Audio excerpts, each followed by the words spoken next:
This is the Oneness Podcast, episode 46. I am Jessica Delmar. I assist in strengthening your knowledge of who you truly are as a powerful creator being during these powerfully shifting times. Hello everyone, welcome back. Thank you so much for being here. This is episode 46, and today I am just going to be breaking down a couple of listener questions that I received.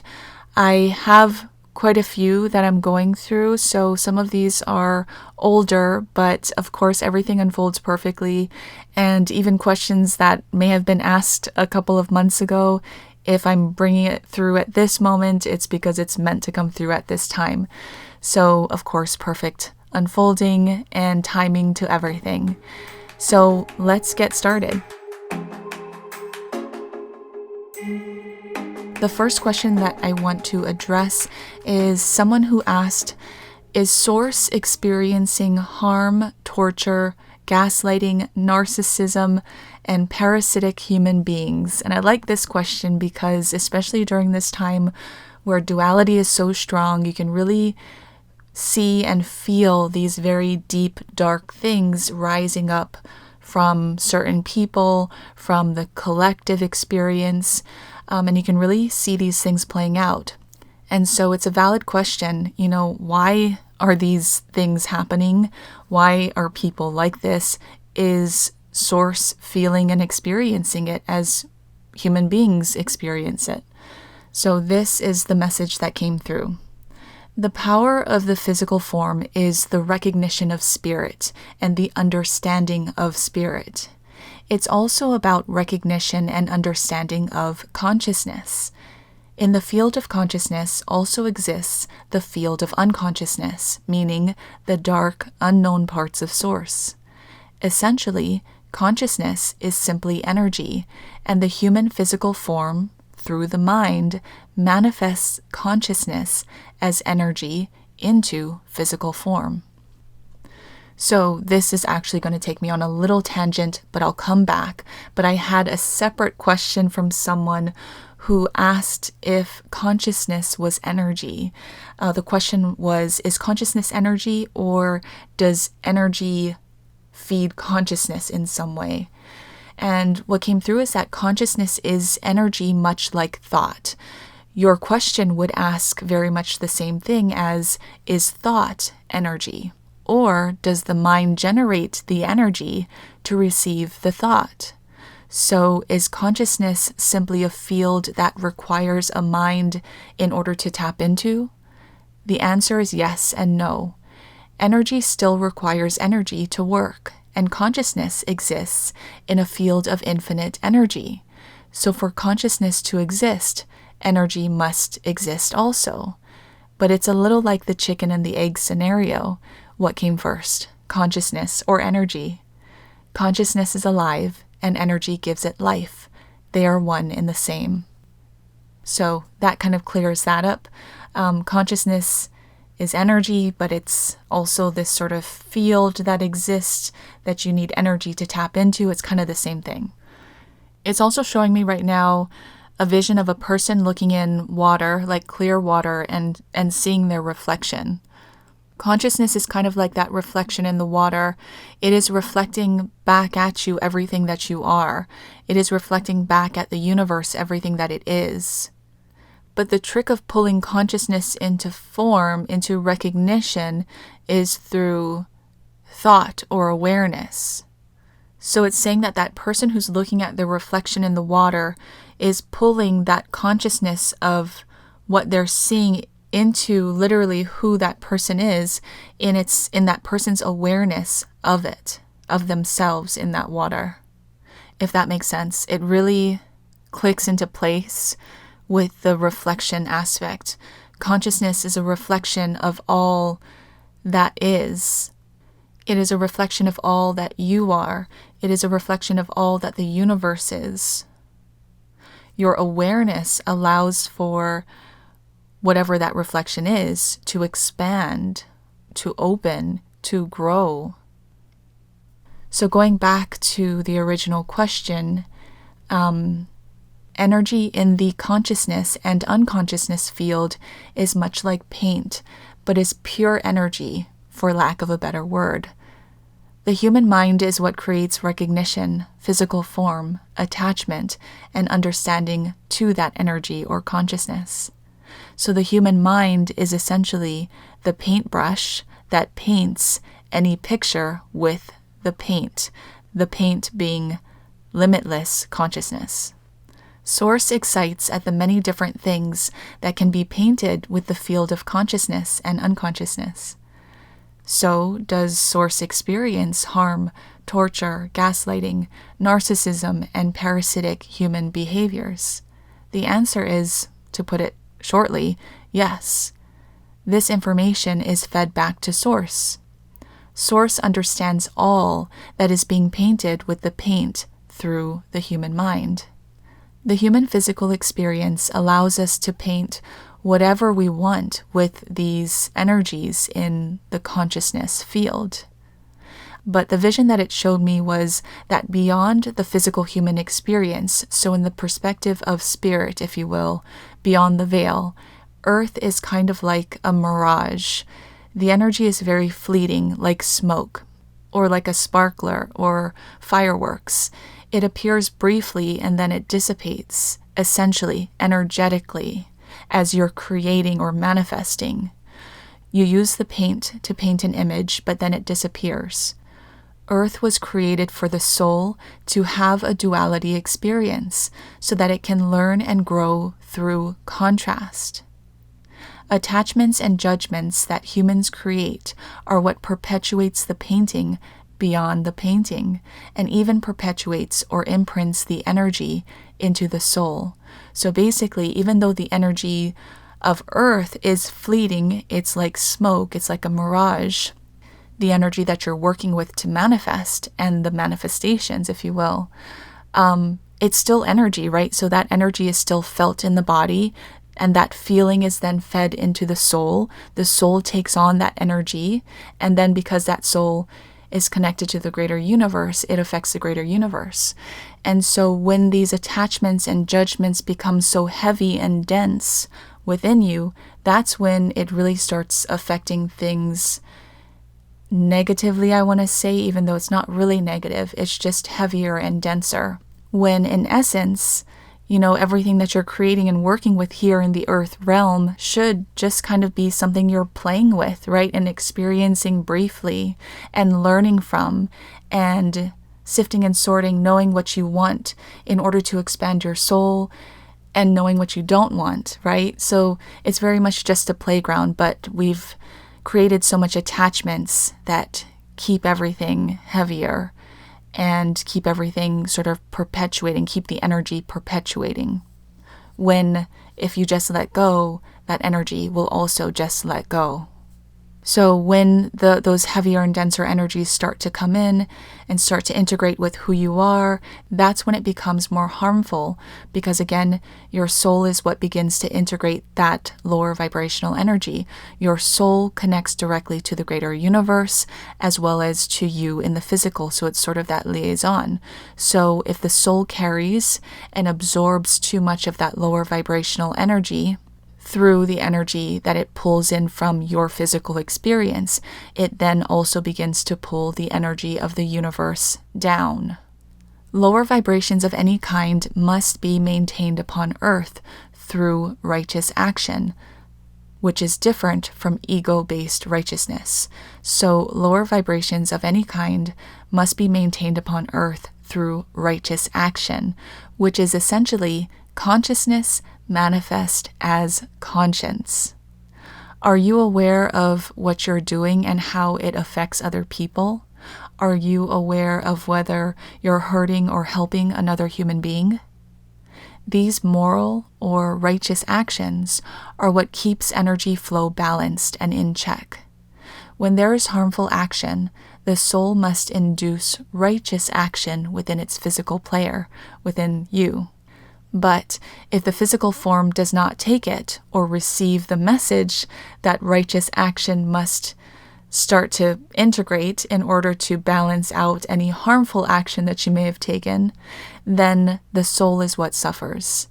In the person's greater 369 energy sequence and unfolding, when a person's awareness transitions into spiritual form, that is when they begin to suffer the consequences of feeding a heavy spirit when they were in physical form. Your job is to keep righteous action in your spirit, meaning when you experience or witness something undesirable or harmful, then you must get your spirit or your soul involved to make righteous action. This connects to direct karmic flow. Your awareness brings karmic energy into action.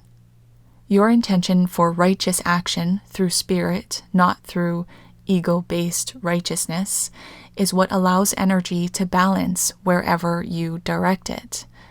There is power in letting your spirit guide you instead of your ego, and letting your spirit guide the greater unfolding energy and allowing for this energetic balance and karma to be placed in God's hands rather than your ego, mind, or thought.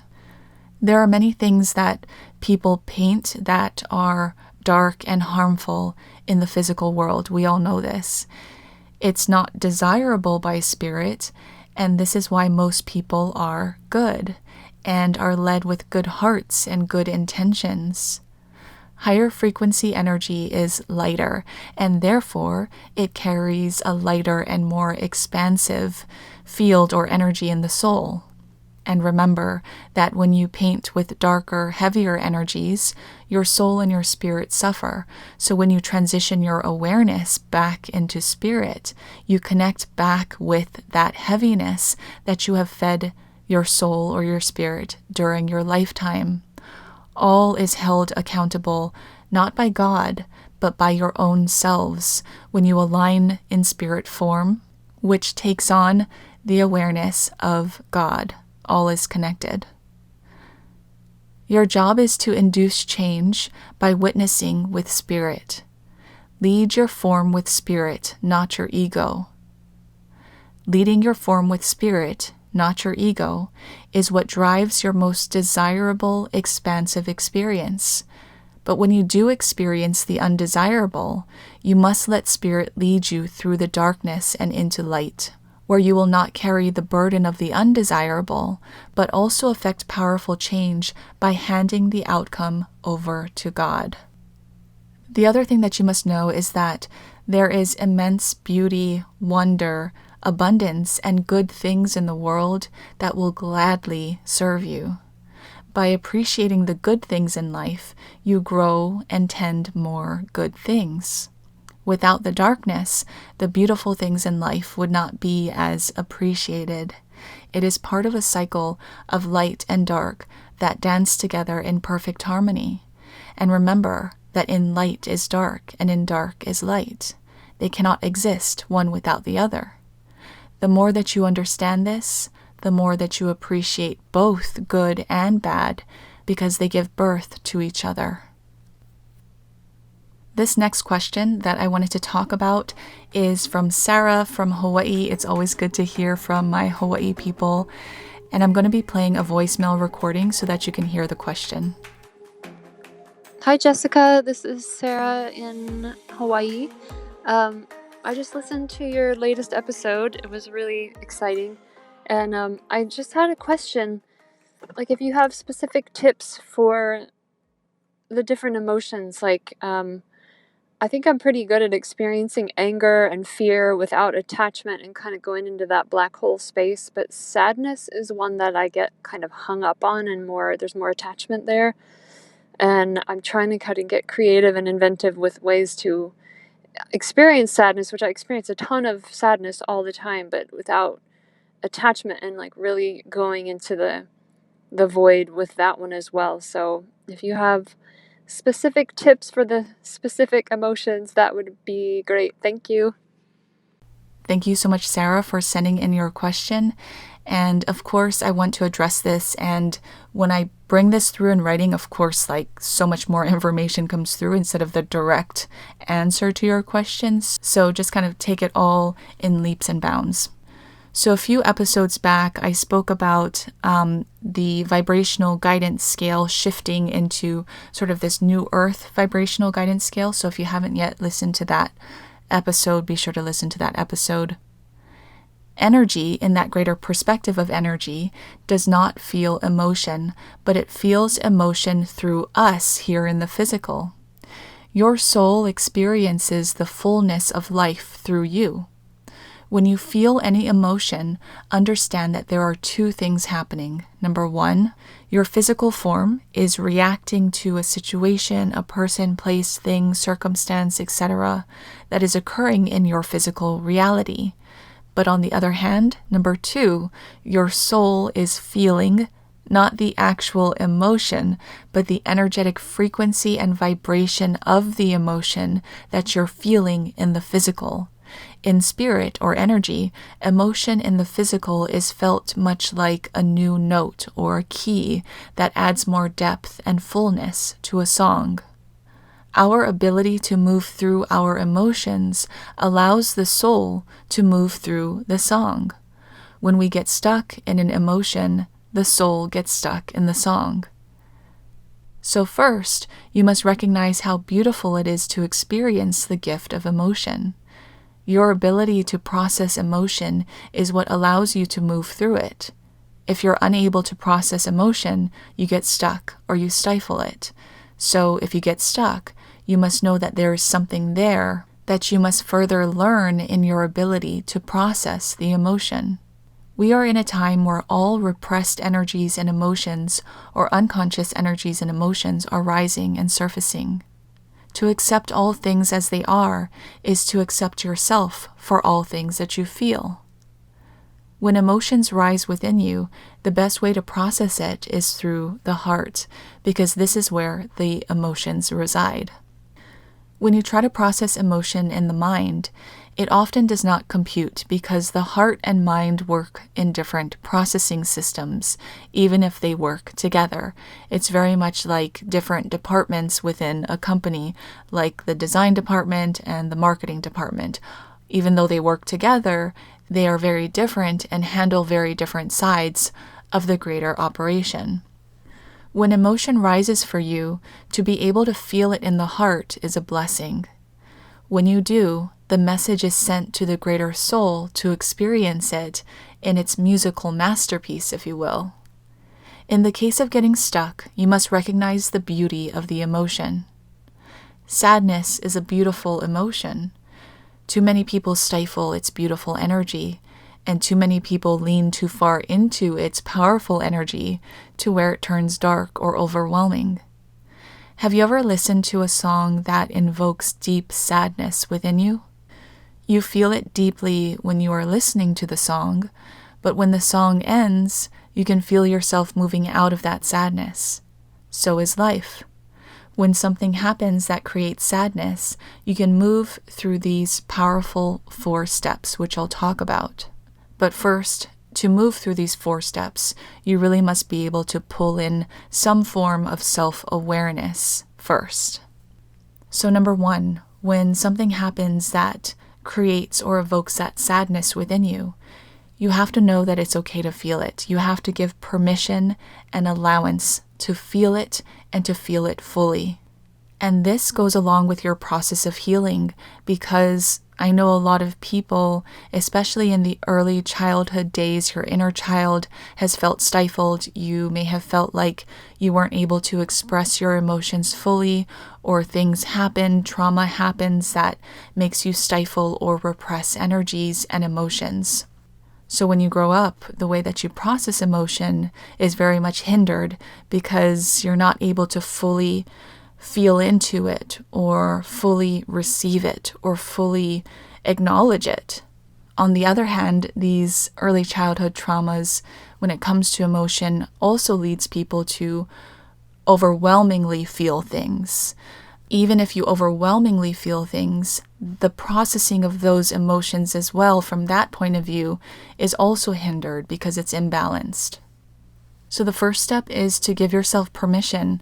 Again, there's a level of acceptance and allowance in giving yourself permission that has to happen, which leads me to number 2, which is to ease yourself through the movement of it. This happens through the practice of grace, and grace is attained through that certain level of acceptance and allowance and giving yourself permission. Instead of allowing the emotion to grab hold of you, you must grab hold of the emotion by opening your perspective of it. So in this moment, when you're able to open up that grace for yourself to move through whatever you're feeling, this is the perfect time to sort of merge your heart and mind together to open up your perspective. But you have to first feel it in the heart. When you open up your perspective of the emotion or whatever you're going through, it acts as a greater force that holds space for you to move through it. This allows the space for you to ease through the movement of the emotion in your physical form. Do not try to stifle it. Do not try to strengthen it, but simply allow it to exist in the body and rise as it is so that the feeling can be felt and experienced as beauty rather than burden. Yes, the feeling of sadness usually occurs because of sadness in life. However, widening your perspective will help you to witness the greater purpose and therefore allow space in between the attachment and the emotion. When you release the attachment between the feeling or the emotion and the situation or circumstance, you will find that the situation only amplifies the feeling. Sadness is an energy that exists within you naturally as a human being with a range of emotion. Certain things in your reality will spark the intensity of that sadness or emotion. You can soften intensity and witness the emotion of sadness in its natural form when you release the attachment in between the emotion and the circumstance. This is not to be confused with detachment, because it's not detachment. It is disengagement from what you give power to. Do not give power to your emotions by letting emotions move you through life. Instead, use your life to move through your emotions. This leads me to number 3. So as you move through the emotion, allow yourself to disengage from it. Emotion is energy, and energy amplifies as you focus and feed it. When you allow yourself to naturally move through the emotion, which of course requires surrender and acceptance and grace, you are allowing for natural unfolding and progression, which is much like a wave in the ocean and how it naturally rises and falls. So is the energy of your emotions, and energy of everything really. Eventually, the emotion will begin to lift as its energies begin peeling back your attachments to the circumstance. Allow it to release. Do not try to hold on by feeding it more of why it should stay.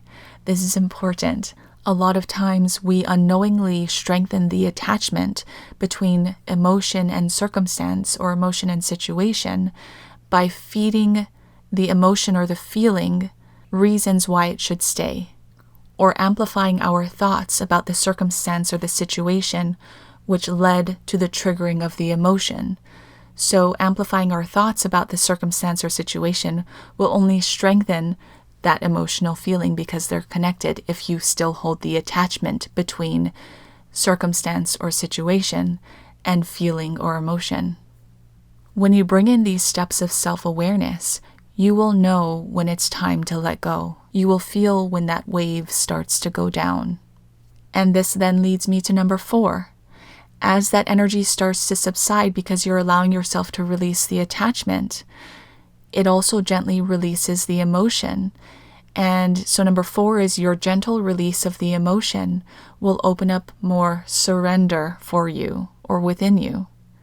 When you feel peace of the surrender, that is when you may open up yourself to lifting into higher vibrational emotions without forcing it.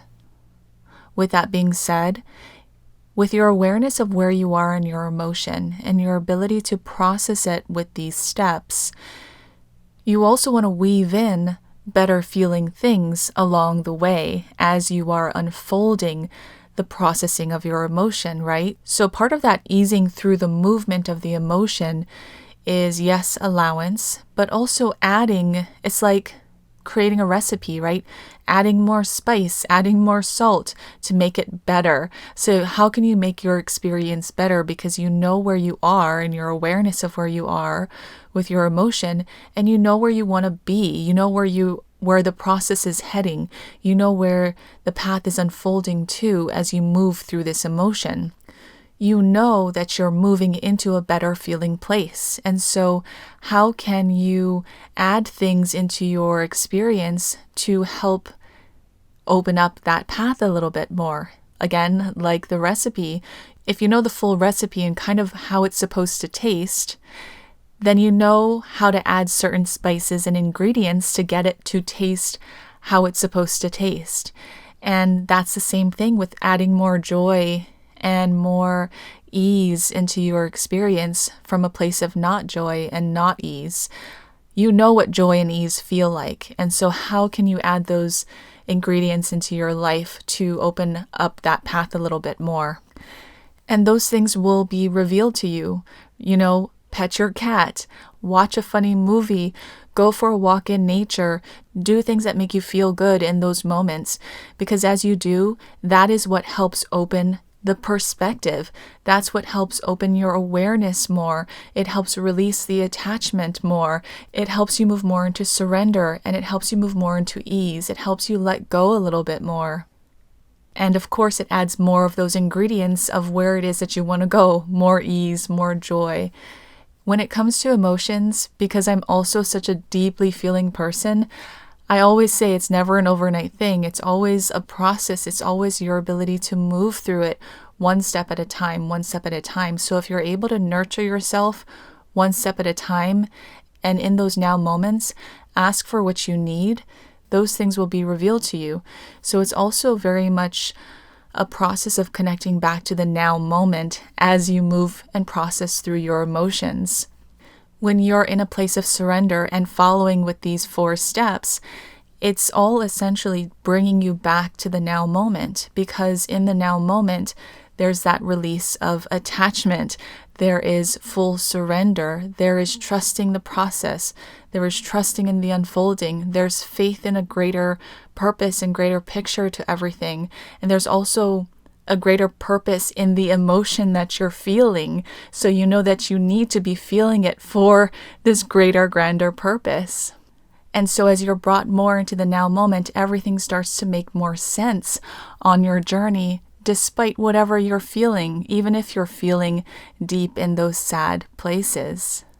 And the other thing is there's so much knowledge in especially those lower vibrational feeling places. If you're able to come into the now moment, move through these 4 steps in the now moment, because you'll receive a lot of information and knowledge of the reason why you're feeling that way. It will open doors to much deeper knowledge, because especially lower vibrations that you're still holding in the body is most likely held in very deep places in the body. And so as it rises, it pulls up all of that information and knowledge that you're holding in the body. And as those sort of pathways start to open and it brings more clarity, it also pulls in even further information and knowledge from that greater soul, greater spirit, greater light energy in the body.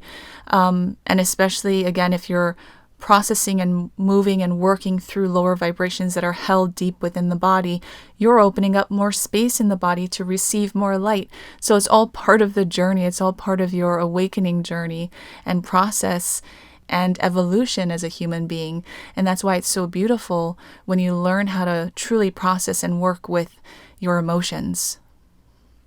And the more that you know how this feels in the body, the easier it becomes to do, the quicker it is for that emotion to move through you, to wash through you or wash over you, and the faster it becomes for you to shift your emotions or shift into a different vibrationally feeling place. And it becomes quicker and quicker almost instantly. Sometimes what would have taken me a few days to move through a period of sadness, now, I'll get out a good cry, I'll fully process it in the body, allow that energy to ride through me, and sometimes within a few minutes, I move into that place of surrender. And I think this is common for empaths and other very deeply feeling people, that it's necessary to really ride the wave rather than try to stop it. And understanding how you're processing your emotions through the 4 steps that I spoke about today, it very much shifts that empathic energy or that deeply feeling and emotional energy that you might have, or as that type of person, it shifts into a more empowered state. So a lot of empaths are disempowered empaths because they allow their emotions to fully take over. And also, with that being said, empaths are very open, so they're absorbing a lot of energy as well. So the shift from that disempowered empath into the empowered empath is so important at this time, but it starts first with really learning and understanding how you are processing your own emotions and getting so in tune with that so that the processing time of your emotions becomes quicker and quicker and quicker. And you can move through things a lot more faster rather than being hindered by emotions. And that's what came through for today. Thank you so much for being here. Thank you for your questions, all of you who have asked and sent in questions. If you have a question or a comment that you want me to address, feel free to send me an email. I'll put my email in the links below, or you can send me an audio voicemail as well. I think it's like a minute long that you have to record your audio voicemail. I'll put the link to that as well.